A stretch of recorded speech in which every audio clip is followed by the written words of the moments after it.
আজ তোমাদের সঙ্গে ইলিশ মাছের একটা রেসিপি শেয়ার করব। প্রথমে মাছগুলোকে লবণ আর হলুদ দিয়ে খুব ভালো করে ম্যারিনেট করে নেব।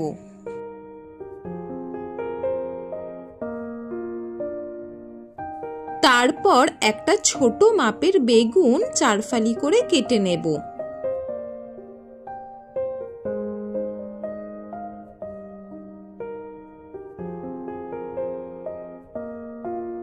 তারপর একটা মিক্সিং জারে নিয়ে নেব 7-8টা কাঁচা লঙ্কা আর 1 চামচ কালো জিরে।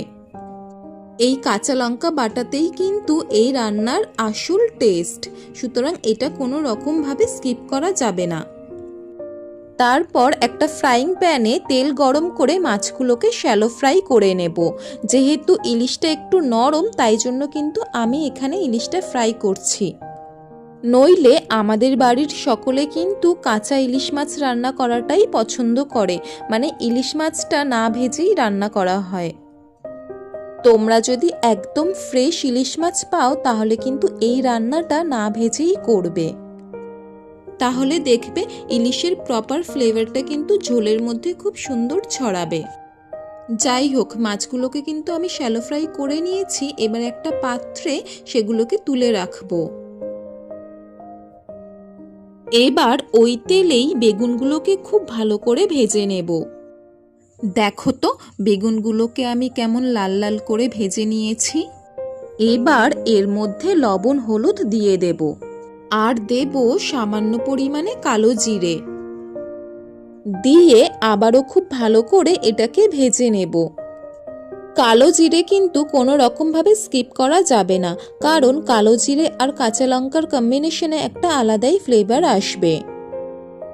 যাই হোক, এবার এর মধ্যে কাঁচা লঙ্কার পেস্টটা দিয়ে খুব ভালো করে ভেজে নেব।